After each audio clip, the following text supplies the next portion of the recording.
Assalamualaikum warahmatullahi wabarakatuh. Alhamdulillah kita berjumpa kembali dengan channel Media Tahfiz. Dalam video ini kami akan menyampaikan sedikit tentang tata cara beribadah. Islam adalah agama yang memberikan panduan lengkap untuk kehidupan manusia, baik dalam aspek spiritual, moral, maupun sosial. Salah satu aspek penting dalam Islam adalah ibadah, yang merupakan manifestasi ketaatan dan pengabdian seorang hamba kepada Allah Subhanahu wa Ta'ala. Ibadah dalam Islam sangat beragam, termasuk di dalamnya wudhu, sholat, puasa, dan haji. Setiap bentuk ibadah memiliki tata cara tertentu yang harus diikuti agar ibadah tersebut sah dan diterima oleh Allah Subhanahu wa Ta'ala. Berikut adalah tata cara beribadah dalam Islam untuk sholat, puasa, zakat, dan haji. Baiklah kita mulai penjelasan tentang sholat. Sebelum sholat berwudu, yaitu bersuci dari hadas kecil. Niat, yaitu mengucapkan niat sholat di dalam hati, di saat takbiratul ihram, mengangkat tangan dan mengucapkan, Allahu Akbar. Ruku, yaitu membungkuk dengan tangan diletakkan di lutut, sambil mengucapkan, Subhana Rabbiyal Azimi wa bihamdih. I'tidal, yaitu bangkit dari ruku sambil mengucapkan, Samiallahu liman hamidah. Sujud, yaitu bersujud dua kali dengan dahi, hidung, kedua telapak tangan, lutut, dan jari-jari kaki menyentuh tanah. Duduk di antara dua sujud, yaitu duduk sejenak di antara dua sujud. Tasyahud, yaitu duduk untuk membaca tasyahud awal atau akhir. Salam, yaitu mengucapkan salam ke kanan dan kiri untuk mengakhiri sholat. Kemudian berikutnya puasa, niat, yaitu mengucapkan niat puasa di malam hari sebelum fajar, menahan diri, tidak makan, minum, dan melakukan hal-hal yang membatalkan puasa dari terbit fajar hingga terbenam matahari. Berbuka puasa segera setelah matahari terbenam dengan mengucapkan doa berbuka. Kemudian zakat, niat, yaitu berniat untuk membayar zakat sebagai ibadah kepada Allah. Penghitungan, menghitung jumlah harta yang dimiliki dan menentukan nisab, batas minimal harta yang wajib dizakati. Pembayaran, membayar zakat kepada yang berhak menerima, seperti fakir miskin, amil, dan lainnya sesuai ketentuan syariah. Kemudian haji. Ihram, yaitu memakai pakaian ihram dan mengucapkan niat haji atau umrah. Tawaf, yaitu mengelilingi Ka'bah, sebanyak 7 kali. Sa'i, yaitu berlari-lari kecil antara Bukit Safa dan Marwah sebanyak 7 kali. Wukuf, yaitu berdiam diri di Padang Arafah pada tanggal 9 Zulhijjah, mabit, menginap di Musdalifah dan Mina. Melempar jumrah, yaitu melempar batu kecil ke 3 pilar di Mina. Tahallul, yaitu mencukur atau memotong rambut sebagai tanda keluar dari ihram. Setiap ibadah memiliki tata cara dan rukun yang harus diikuti untuk sahnya ibadah tersebut. Selanjutnya, penjelasan tentang aturan dalam hubungan sosial dan ekonomi dalam Islam, terutama dalam hal jual beli, sewa menyewa, dan hutang piutang, diatur dalam ilmu muamalah. Berikut adalah beberapa prinsip dasar jual beli. Kejujuran, penjual dan pembeli harus jujur dalam menjelaskan kondisi barang dan harga. Kerelaan, transaksi harus dilakukan dengan kerelaan kedua belah pihak tanpa paksaan. Barang halal, barang yang diperjualbelikan harus halal dan tidak dilarang dalam Islam.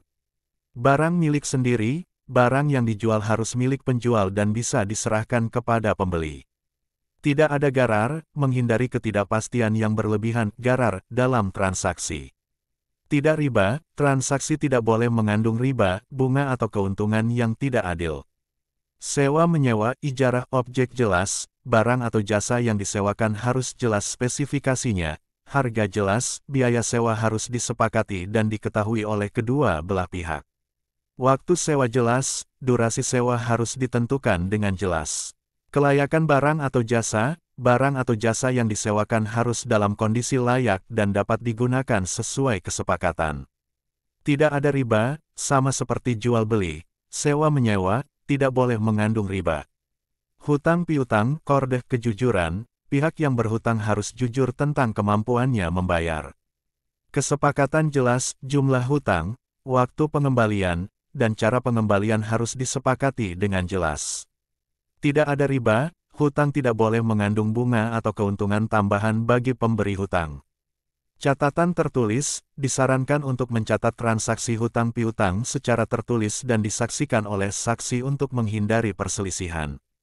Memaafkan, pemberi hutang dianjurkan untuk memberi kelonggaran atau memaafkan sebagian atau seluruh hutang jika si peminjam dalam kesulitan. Dalam semua transaksi ekonomi dan sosial, prinsip keadilan, transparansi, dan kepatuhan terhadap hukum syariah adalah kunci utama untuk menjaga keberkahan dan kesejahteraan bersama. Selanjutnya adalah penjelasan tentang hukum perkawinan, perceraian, dan keluarga dalam Islam, diatur secara rinci untuk menjaga keharmonisan dan kesejahteraan keluarga. Berikut adalah beberapa prinsip dasar perkawinan atau nikah, syarat sah nikah. Calon suami dan istri, keduanya harus beragama Islam, tidak ada halangan syar'i seperti mahram, dan dalam keadaan bebas tidak terikat pernikahan sah dengan orang lain. Izin wali, pernikahan seorang perempuan harus mendapat izin dari wali nikahnya. Saksi, harus ada minimal 2 saksi laki-laki yang adil dalam pernikahan. Mahar, pemberian mahar dari calon suami kepada calon istri sebagai tanda keseriusan dan penghargaan. Ijab dan kabul, pernyataan ijab dari wali atau wakilnya dan kabul dari calon suami secara jelas dan dapat dipahami. Hak dan kewajiban suami istri. Suami, memberi nafkah, melindungi, dan membimbing istri serta anak-anak dalam hal agama dan duniawi.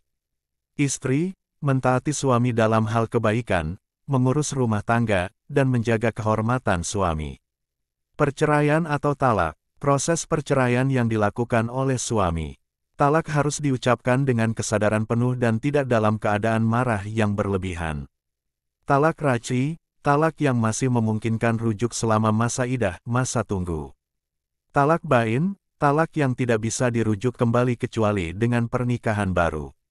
Idah, masa tunggu bagi istri setelah perceraian atau kematian suami untuk memastikan tidak ada kehamilan dan untuk memberikan waktu bagi kedua belah pihak untuk mempertimbangkan kembali keputusan mereka. Idah cerai, biasanya 3 kali haid atau 3 bulan, idah kematian suami, 4 bulan 10 hari, kafarat, jika suami menceraikan istri dengan sumpah, maka ia harus membayar kafarat tebusan sesuai syariat, keluarga usrah pendidikan anak, akhlak dan agama, orang tua wajib mendidik anak-anak dalam hal akhlak dan ajaran agama Islam, kesejahteraan, memberikan nafkah yang cukup, pendidikan, dan kesehatan yang baik. Kewajiban anak, birrul waladain, berbakti kepada orang tua dengan sikap hormat, patuh, dan membantu mereka dalam kebaikan. Kewarisan, faraid, pembagian harta warisan setelah kematian seorang muslim harus dilakukan sesuai ketentuan syariah, dengan porsi yang telah ditentukan untuk ahli waris seperti anak, istri, suami, orang tua, dan kerabat lainnya. Hukum keluarga dalam Islam bertujuan untuk menjaga kehormatan, kesejahteraan, dan keharmonisan hubungan antar anggota keluarga, serta untuk memastikan keadilan dan keseimbangan hak dan kewajiban setiap individu dalam keluarga. Selanjutnya penjelasan tentang etika dan moral, dalam berperilaku sehari-hari dalam Islam, yang dikenal sebagai adab dan akhlak, berlandaskan ajaran Al-Quran, dan hadis Nabi Muhammad SAW, berikut adalah beberapa prinsip etika dan moral, yang harus dijaga oleh setiap muslim. Prinsip etika dan moral dalam Islam. Ikhlas atau ketulusan, semua perbuatan harus dilakukan dengan niat yang ikhlas, hanya untuk mencari ridha Allah Subhanahu wa Ta'ala, bukan untuk pamer atau mendapatkan pujian dari orang lain, sidik atau kejujuran, bersikap jujur dalam ucapan dan tindakan. Kejujuran adalah salah satu sifat Nabi Muhammad SAW yang harus dicontoh oleh setiap muslim.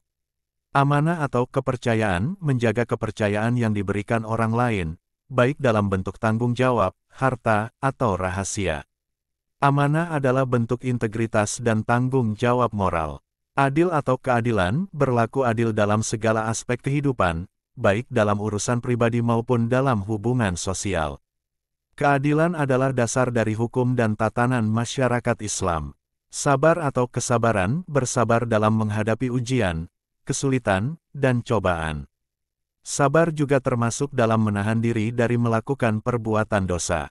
Syukur atau rasa syukur, selalu bersyukur atas nikmat yang diberikan Allah Subhanahu wa Ta'ala, baik dalam keadaan senang maupun susah. Syukur adalah cara untuk mengingat Allah dan memperkuat iman. Tawakal atau berserah diri. Setelah berusaha maksimal, seorang muslim harus berserah diri kepada Allah dan percaya bahwa hasil akhir adalah kehendak-Nya. Etika dalam berinteraksi dengan orang lain. Birrul waladain atau berbakti kepada orang tua. Berbakti kepada orang tua dengan sikap hormat, taat, dan penuh kasih sayang. Menghormati dan merawat orang tua adalah kewajiban setiap muslim. Silaturahim atau menjaga hubungan kekeluargaan, menjaga hubungan baik dengan saudara, kerabat, dan seluruh umat manusia. Silaturahim mempererat tali persaudaraan dan menciptakan keharmonisan sosial. Toleransi dan menghargai perbedaan pendapat dan keyakinan. Islam mengajarkan toleransi dan menghormati hak-hak orang lain, termasuk non-muslim, menjaga lisan, berbicara dengan sopan, tidak mengumpat, memfitnah, atau menyebarkan kebohongan. Menjaga lisan adalah bagian dari menjaga kehormatan diri dan orang lain. Santun dan lemah lembut, bersikap santun dan lemah lembut dalam berinteraksi dengan sesama. Rasulullah Shallallahu Alaihi Wasallam adalah contoh teladan dalam kesantunan dan kelembutan hati. Etika dalam beribadah. Khusyuk atau khusyuk beribadah dengan penuh khusyuk dan fokus, mengarahkan hati dan pikiran hanya kepada Allah Subhanahu wa Ta'ala. Taharah atau kebersihan. Menjaga kebersihan diri, pakaian, dan tempat ibadah. Kebersihan adalah sebagian dari iman dan syarat sahnya ibadah. Akhlak terhadap lingkungan, menghargai alam, menjaga dan merawat lingkungan sebagai bentuk rasa syukur atas nikmat Allah. Islam mengajarkan untuk tidak merusak alam dan lingkungan, hemat dan tidak boros, menggunakan sumber daya dengan bijak, tidak boros, dan menghindari sikap konsumtif yang berlebihan, akhlak dalam kehidupan ekonomi. Keadilan dalam muamalah, berlaku adil dalam transaksi ekonomi, tidak menipu, dan menghindari riba. Etika bisnis dalam Islam menekankan kejujuran dan keadilan, kerja keras dan produktivitas. Bekerja dengan tekun, profesional, dan produktif. Islam menghargai kerja keras dan mendorong umatnya untuk mencari rezeki yang halal. Penutup etika dan moral, dalam Islam bertujuan untuk membentuk individu yang berakhlak mulia dan berkontribusi positif bagi masyarakat. Mengikuti prinsip-prinsip ini membantu menciptakan kehidupan yang harmonis, damai, dan penuh berkah. Terima kasih telah menyaksikan video ini dan meluangkan waktu untuk belajar tentang cara beribadah muamalah dalam Islam. Semoga penjelasan yang telah disampaikan dapat menambah pemahaman kita semua dan membantu kita dalam mengamalkan muamalah sesuai dengan ajaran Islam. Kami berdoa semoga Allah Subhanahu wa Ta'ala selalu membimbing kita dan menerima setiap ibadah yang kita lakukan. Semoga kita semua diberi kekuatan dan kemudahan dalam menjalankan setiap amal ibadah dengan penuh keikhlasan. Jika ada pertanyaan atau topik lain yang ingin dibahas, jangan ragu untuk meninggalkan komentar di bawah. Kami sangat menghargai masukan dan saran dari Anda semua. Jangan lupa untuk like, share, dan subscribe channel ini agar tidak ketinggalan konten-konten menarik dan bermanfaat lainnya. Sampai jumpa di video berikutnya, insya Allah. Ingatlah selalu sabda Rasulullah Shallallahu Alaihi Wasallam, barang siapa menempuh suatu jalan untuk menuntut ilmu, maka Allah akan memudahkan baginya jalan menuju surga. Hadits riwayat Muslim. Wassalamualaikum warahmatullahi wabarakatuh.